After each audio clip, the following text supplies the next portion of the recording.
ദുഷ്ടാരൂപികളെയും പാപശക്തികളെയും തകർത്തെറിയാൻ പരിശുദ്ധ മറിയം നമുക്കെന്നും തുണയാണ്. കാരണം പിശാച് മറിയത്തെ വെറുക്കുന്നു. അവളോട് അടുത്തു നിൽക്കുന്നവരിൽ നിന്ന് അത് ഓടിമറയുന്നു. ഇറ്റാലിയൻ ഭൂതോച്ചാടകനായ ഫാദർ സാന്തേ ബബോലിൻ പറയുന്നു, ഞാൻ പരിശുദ്ധ മറിയത്തെ ആവർത്തിച്ച് വിളിക്കുമ്പോൾ അത് പിശാചിന് താങ്ങാനാവുന്നില്ല. മറിയത്തിൻ്റെ നാമം ഉച്ചരിക്കുമ്പോഴും അവളുടെ ഇടപെടൽ അപേക്ഷിക്കുമ്പോഴും സാത്താൻ അത്യന്തം കോപവും വേദനയും പ്രകടിപ്പിക്കുന്നു.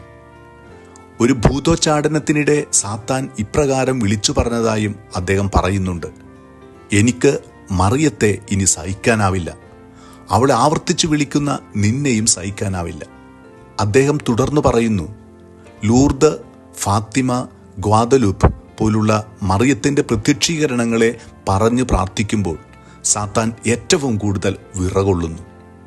ഉൽപ്പത്തി പുസ്തകത്തിൽ പറയുന്ന പോലെ പിശാചിൻ്റെ തല തകർക്കുന്ന മറിയത്തെയോ അവളുടെ നാമത്തെയോ സഹിക്കുവാൻ അവന് കഴിയില്ല. സാത്താനെതിരായുള്ള ശക്തമായ ആയുധമാണ് ജപമാല. നമ്മെയും നമ്മുടെ കുടുംബങ്ങളെയും പരിശുദ്ധ മറിയത്തിൻ്റെ ജപമാലയുടെ സ്വർഗീയ സംരക്ഷണത്തിന് ഭരമേൽപ്പിക്കാം.